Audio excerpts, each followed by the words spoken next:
পড়ছিলাম হলদে খামে নীলচে ব্যথা, কলমে তৃপ্তি হেসান নওরা। পর্ব সংখ্যা ৩। ইরফান স্তম্ভিত হয়ে দাঁড়িয়ে রইল কেবিনে। বস কার রাগ তার উপর ঝেড়ে গেল। লেটও করেছে ইয়ারা, সুপ্রভ কেন করেছে তার ব্যাখ্যাও দিয়েছে। তাদের কিছু বলল না, অথচ কাল রাতে ফোন তুলতে কোনো সময় লেগেছে সেই অজুহাতে মুখের উপর তাকে ধমকে চলে গেল। অদ্ভুত, নেহাত ধমকে শুনতে শুনতে অভ্যস্ত হয়ে গেছে ইরফান। নয়তো নাকি গার্লফ্রেন্ডের মতো বস কেন ধমকালো বলে আজ অভিমানে গল ফোলাতো সে। আকাশ পাতাল ভাবনার মাঝে পকেটের ফোন ভাইব্রেশন দিয়ে উঠল। ভ্রু কুচকে তড়িঘড়ি করে কল রিসিভ করে ফোন কানে তুলল ইরফান। জাইফার ফোন। মেয়েটা গত রোববার দেখা করতে চেয়েছিল, ব্যস্ততার কারণে কথা দিয়েও সে যেতে পারেনি। জাইফা যথাস্থানে গিয়ে ইরফানের দেখা না পেয়ে অগ্নিরূপ ধারণ করেছে। যোগাযোগের সমস্ত পথ থেকে তাকে ব্লক করে রেখেছে। সুতরাং আজকের কল রিসিভ করতে এদিক ওদিক হলেই মেয়েটার প্রথম কথা হবে, তোমার খামখেয়ালি অনেক সহ্য করেছি ইরফান, এখন আমি ক্লান্ত, আর নিতে পারছি না। আমাদের পথ চলা এতটুকুই।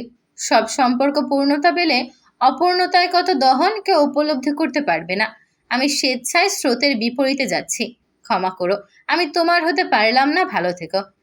কারণে অকারণে বিচ্ছেদের কথা মুখে আনতে মেয়েটার বুক না কাঁপলেও তার বুক চিনচিন করে। মেয়েটাকে একটু বেশি ভালোবেসে ফেলেছে, তাতে কোনো সন্দেহ নেই। হ্যাঁ জান, বলো, রাগ পড়েছে? ইরফান স্বরে আদর মিশিয়ে শুধালো। তবে ঠোঁটের বিজয়ী হাসিটা বেশিক্ষণ স্থায়ী হলো না জাইফার কথা শুনে। রাখুন আপনার জান, আমি গ্রামের বাড়ি এসেছি ফুপুর বিয়েতে। কি বললে? দেখা না করেই চলে গেলে? ইরফান আতকে উঠে বলল, ওখানে কতদিন থাকবে? জাইফার রাগ পড়েনি, কেননা ইরফান এখনো সরি বলেনি, আর না তার সাথে দীর্ঘ 1 সপ্তাহ যাবৎ যোগাযোগের চেষ্টা করেছে। যদিও বা জাইফা যোগাযোগের কোনো মাধ্যম বাঁচিয়ে রাখেনি, কিন্তু ইরফান তো প্রেমিক। প্রেমিকার জন্য প্রয়োজনে আগুনে ঝাঁপ দেয়া তার কর্তব্য। রাগান্বিত গলায় সে জবাব দিল, সেটা আপনার না জানালেও চলবে, আমি শহরে নেই সেটা জানিয়ে দিতেই ফোন করেছি, ব্যাস। ইরফান সরু কণ্ঠে বলল, এখন আবার ব্লক করবে? কোনো সন্দেহ? ইরফান এদিক ওদিক তাকিয়ে কণ্ঠ খাদে নামিয়ে বলল, সরি বলেছিলাম তো সেদিন। জাইফা শুনলই না কথাটি। ফোন কেটে দিয়ে সেন্টার টেবিলে রেখে দিয়ে সোফায় হাঁটুতে থুতনি চেপে বসে রইল। ঠোঁট টিপে হেসে ফেলল হুটহাট। পিচঢালা রাস্তায় যান চলাচলে কোনো অবসর নেই আপাতত। লাগাতার এদিক থেকে ওদিক ছুটে চলেছে ছোট বড় যানবাহন। তার মধ্যে কতক গাড়ির ভিড়ে সিলভার রঙের একটি গাড়ি চোখে পড়ে। লাগাতার ছুটছে গাড়িটি, গন্তব্যহীন।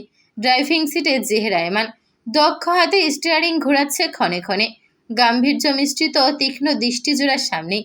আমি বের হচ্ছি ইরফান, এদিকটা হ্যান্ডেল করার দায়িত্ব তোমার। ইরফানের উদ্দেশ্যে শেষ নির্দেশ ছেড়ে সেই যে কেবিন থেকে বেরিয়ে এসেছিল, এখন উদ্দেশ্যহীন ড্রাইভিং করে যাচ্ছে শহরের এদিক থেকে ওদিক। কেন করছে, কোন উদ্দেশ্যে, কোথায় যাবে সে নিজেও জানে না। একসময় মাঝ রাস্তায় থেমে গেল। সিটে হেলান দিয়ে চোখ জোড়া বুঝতেই চোখের আলপনায় হুটহাট ভেসে উঠল ইয়ারার নির্লিপ্ত চাহনি। ভ্রুযুগল আকস্মাক বেঁকে গেল তার। সোজা হয়ে বসে স্টিয়ারিংয়ে কোনোই ঠেকিয়ে ঠোঁটে তর্জনী ঘষে কি ভাবলো কে জানে। তার কুচকুচে কালো মনি চোখ দুটোতে রহস্যর ছড়াছড়ি। জেদ হিংসের মিশেলে অদ্ভুত তেজদীপ্ত দেখাচ্ছে। চোয়াল শক্ত করে স্টিয়ারিংয়ে হাত রাখে জেহরায়মান। মধ্যাহ্নের তীর্যক রোদ এসে নীলচে কাজ ঘেরা তার 4 তলা বিশিষ্ট ভবনে আশ্রে পড়ে নিজেদের রাজত্ব জাহির করছে। অভ্যন্তরে কোনো প্রাণী আছে না বাহির থেকে তা বোঝা যায়। ভবনের মাঝখানে বড় অক্ষরে লেখা আয়মান্স সিগনেচার প্রাইভেট লিমিটেড। 3rd ফ্লোরে ডেস্কে থাকা সকল এমপ্লয়ি একযোগে উঠে দাঁড়ালো একজনের পুনরায় আগমনে। জেহরায়মান টান টান বুকে দাঁড়িয়ে আছে প্রবেশদ্বারে, চোখের পলকে দৃষ্টির সামনে স্থির রেখে হেঁটে এলো নিজ কেবিনের অভিমুখে। ইয়ারা নিজেও দাঁড়িয়েছে পিছে হাত মোড়া করে। বসকে যথাযোগ্য সম্মান না দিলে চাকরিচ্যুত হওয়ার সম্ভাবনা আছে। মিস ইয়ারা, 1 মগ কফি নিয়ে আমার কেবিনে আসুন, first. I don't like wasting time. জেহরায়মান ইয়ারার ডেস্কের পাশ কাটিয়ে যেতে যেতে আদেশ করে গেল। ইয়ারা ঠোঁটে ঠোঁট চেপে মৃদু হাসল, অথচ তীর্যক চাহনিতে অনীহা এবং তাচ্ছিল্য। কণ্ঠ খাদে নামিয়ে ভীষণ কোমল গলায় জবাব দিল তৎক্ষণাৎ, sorry sir, I am not a peon. বলার পর আবার সৌজন্য হাসল, যেন কোনো আদেশ নাকচ নয়, পরে একটি সহজ প্রশ্নের উত্তর দিয়েছে।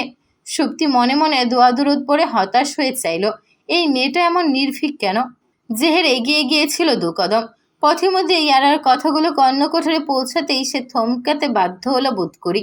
ঘাড় বাঁকিয়ে ফট করে ইয়ারার দৃষ্টিতে দৃষ্টি মেলালো। মেয়েটা স্থির চেয়ে আছে। ওই দৃষ্টিতে না আছে সংকোচ, না আছে দ্বিধা সংশয়। ওয়ানিয়া ইয়ারার এত অহংকার। জেহেরের ঠোঁট হালকা সরে এলো একপাশে। এক কদম পিছু এসে ডেস্কে হাত রেখে খানিক ঝুঁকে গেল। কড়া পারফিউমের সুঘ্রাণ নাকে প্রবেশ করে ইয়ারার। অন্য কেউ হলে মুগ্ধ হয়ে চোখ বুজে ঘ্রাণটা অনুভব করতো কি না কে জানে, তবে ইয়ারা চোখ বুঝল না, বরং নাক কুচকে নিল বিরক্তিতে। যা নজর এড়ায়নি জেহেরের। অচিরেই চোয়াল শক্ত করে নিল সে। রাশভারী গলায় বলে, মিস, আমি আপনার বস, আর আপনি কোম্পানির সাধারণ এমপ্লয়ি। মাসের নির্দিষ্ট দিনে পারিশ্রমিক পেয়ে যান, কাজেই বস যা আদেশ করে তা মানতে আপনি বাধ্য। ইয়ারার ভাবাবেগে পরিবর্তন এলো না। অনুভূতিহীন শীতল চোখে চেয়ে রইল শুধু। পৃথিবীর কোনো কিছু জানে তাকে বিব্রত করতে অপারক। জেহেরের দৃষ্টি অজান্তেই আটকে যায় ওই অনুভূতিশূন্য নিশ্চল চোখে। এক দৃষ্টিতে তাকিয়ে রইল অনেকক্ষণ। ইয়ারা নিজেও দৃষ্টি সরায়নি, সরানোর প্রশ্নই ওঠে না।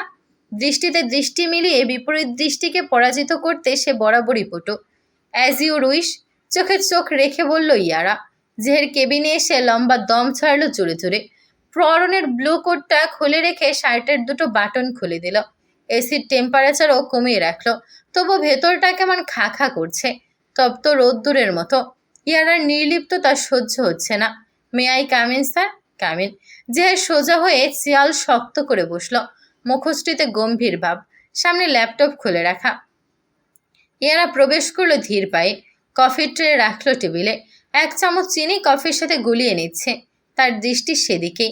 জেহের আর চোখে সেদিকে এক ঝলক চেয়ে নজর সরিয়ে আনে। ফাইলগুলো গুছিয়ে রাখুন। কফিতে চুমুক দিয়ে বলল জেহের। এরা চলে যাওয়ার উদ্দেশ্যে পা বাড়িয়েছিল সবে, তৎক্ষণাৎ পিছু ঘুরল। নিশ্চল চোখ জোড়া আবারও হাসে মৃদুমন্দ।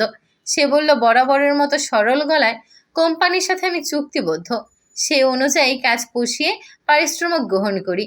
বসের টেবিলের এলোমেলো ফাইল ভাঁজ করে রাখা, তাকে চা কফি এনে মুখের সামনে বাড়িয়ে দেওয়ার শর্ত সেখানে উল্লেখ ছিল না স্যার। বোধহয় ভুলে গিয়েছেন। এমনিতেই আপনাকে দেখে মনে হয় আপনি অনেক কিছুই ভুলে যান। এটা বিরাট কোনো রোগের লক্ষণও হতে পারে। আভিজাত্যে ভরপুর পুরুষালী মুখোশটিটা অপমানে থমথম হয়ে এলো অচিরেই। কফির মগটা মুঠোবদ্ধ করে চেপে ধরল জেহের। ইয়ানা চলে যায়নি। প্রত্যুত্তরে আশার দৃঢ় চোখে চেয়ে আছে এখানে। অফিস থেকে 3টায় বের হয় ইয়ারা ও শক্তি। একসাথে ট্যাক্সিতে উঠবে দুজন, যদিও তাদের গন্তব্য আলাদা। রাস্তায় নামতেই শক্তি বাহু টেনে ধরল ইয়ারার। ওই দেখো, শিয়া এসেছে। ইয়ারা তাকালো আলতো ঘাড় হেলিয়ে। অদূরে জেহের আয়মানের সাথে দাঁড়িয়ে আছে শিয়া, এই কোম্পানির অন্যতম শেয়ার হোল্ডার জাকারিয়া আয়মান। শক্তির কাছে শুনেছিল শিয়াকে জাকারিয়া আয়মানের নাতবউ হিসেবে ঘোষণা দিয়েছেন গত 5 বছর পূর্বে। বিয়ে এখনো হয়নি, এঙ্গেজমেন্ট হয়েছে কেবল। নাতবউয়ের বর সম্পর্কে ইয়ারার তেমন ধারণা নেই, তবে অদূরের দৃশ্যটা দেখে এক ভ্রু বেঁকে গেল তার। শিয়া জেহেরের বাহু ধরে টানাটানি করছে। ধারণা করা যায় কোনো কিছুর আবদার করছে মেয়েটা, অথচ জেহের গাঁঠ হয়ে দাঁড়িয়ে আছে। ইয়ারা দৃষ্টি সরিয়ে আনে। চুলে হাত বুলিয়ে মুচকি হাসলো জোরপূর্বক। এই শিয়ার সাথে তার বেঁচে থাকা একমাত্র অস্ত্র জান বাচ্চা শিয়াশার নামের সাথে অনেক মিল। শক্তির খাতিরে এই শিয়ার সাথে বেশ কয়েকবার কথা হয়েছে ইয়ারার। মেয়েটা মিশুকে স্বভাবের, খানিক লাজুকও। ইয়ারা আনমনে ঠোঁট টেনে হেসে ফেলল। এক সময় সেও লাজুক ছিল তাশরিফের সামনে, যখন তাশরিফ তাকে পাশে রেখে চিৎকার করে পৃথিবীকে জানিয়ে দিত, ও ইয়ারা মাই লাভ, আমার পৃথিবীর সব না পাওয়া আক্ষেপ ঘুচে যাবে তোমার এক টুকরো লাজুক হাসিতে। আমার এক বুক ভালোবাসা কিন্তু শুধু তোমায় ঘিরে। চোখে এত মায়া নিয়ে তাকাবে না। ও ইয়ারা, বুকে চিনচিন ব্যথা ওঠে। প্রেম প্রেম তৃষ্ণা পায়। আরও কত শত প্রেম বাক্য উৎসর্গ করেছিল ইয়ারার নামে। ইয়ারা তখন না চাইতেও লজ্জায় ডুবে যেত, দুহাতে মুখ ঢেকে নিত লাজে। তাশরিফ পুরুষত নিখুঁত অভিনয়ও পারে। অন্যমনস্ক ইয়ারার গায়ে আচমকা কেউ ঢলে এসে পড়ল। ঠিক ঢলে পড়েনি, দুহাতে শক্ত করে জড়িয়ে ধরেছে। গালে টুপ করে ঠোঁট ছুঁয়ে প্রফুল্ল গলায় বলল, কতদিন পর তোমার সাথে দেখা। ও মাই গড ইয়ারা, আমি তোমাকে প্রায়ই মিস করি। শিয়ার চোখে মুখে উচ্ছ্বাস। ইয়ারা চমকে ওঠে, কদম দুয়েক পিছু সরে গেল। পরক্ষণে হেসে বলল, থ্যাঙ্কস। শিয়ার হাসি উবে গিয়ে বিস্ময় ভর করল। কাজ ঝাঁকিয়ে বলল, থ্যাঙ্কস কেন? যাকে আমার একবারও মনে পড়েনি সে আমাকে মিস করেছে। কৃতজ্ঞতার খাড়ির তীরে একটা থ্যাঙ্কস তার প্রাপ্য নয় কি? শক্তি ঠোঁটে ঠোঁট চেপে হেসে ফেলল। যেখানে সেখানে সত্যি কথা বলার রোগ আছে ইয়ারার, তাজ কনফার্ম।